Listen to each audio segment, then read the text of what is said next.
In 1929, prophecy came to fulfillment. The deadly wound was healed. The word of God was kept pure by the scribes of ancient Israel. If anything was out by a letter, by a wrong word, the whole thing would have to be started again. They washed their hands. It was kept with reverence. They were to be a pure and holy nation. Keeping the word of God pure was important. For when Christ came himself, and on our behalf he fought with Satan, it was on the word of God. Man shall not live by bread alone, but by every word that proceeds out of the mouth of God. It was not with half-truths that he fought against Satan, but Satan fought against Christ with half-truths. Now the children of Israel rejected the Messiah, and God could not protect his people like he had, because they rejected the very one who had come to save them. In the New Testament we have two churches, two streams of thought, two manuscripts, two Bibles. There was the church in the wilderness, and there was the church of the empire.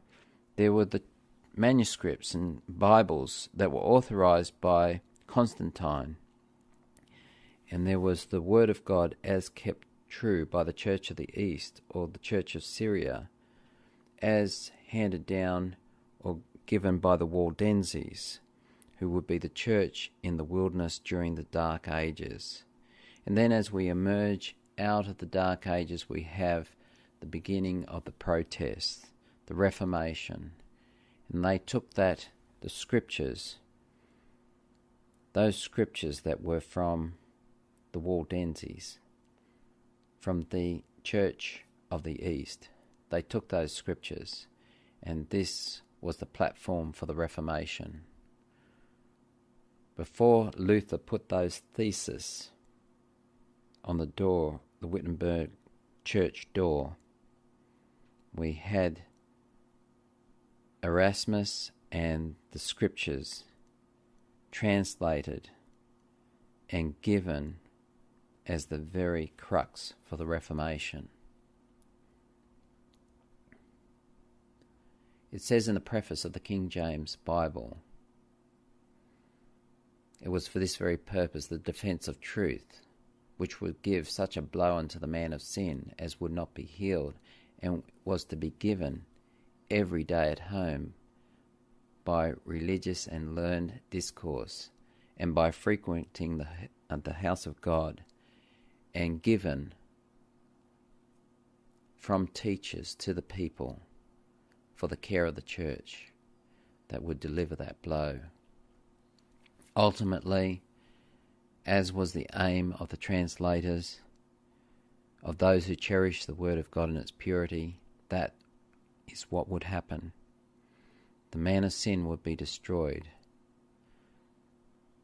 But it says in Revelation, as we look at the first 5 verses of Revelation, we see a beast, conglomerate beast, has the mouth of a lion, has the bear's paw, it has the body of a leopard, and has 10 horns, representing all those nations symbolized in Daniel 7. This conglomerate beast emerges from the sea, from the waters, representing nations, kindreds, tongues, peoples. Revelation 17 verse 15. It emerges from these nations, and it represents the papacy. And it says that the papacy would be healed. One of its heads would be wounded to death, and it would be healed.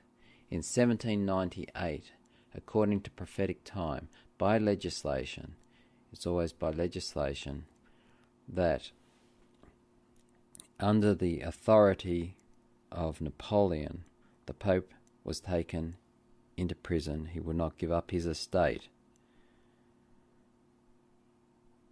And a blow was given to one of its heads. that means that not all of its heads, there were several heads to the papacy, not all of its heads were destroyed. In 1798 this occurred, and in 1929 legislation was given, so an agreement was made, so the papacy was given back territory, estate, wealth and power by agreement between Mussolini and the papacy. And from this point we have modern history. I want you to have a look at these sections that talk about this modern history that has an impact on the world and what is happening to us today. It's very crucial to understand those things and what part we play in it. And the modern history began by this prophecy coming to fulfillment in 1929, and all the world wondered after the beast.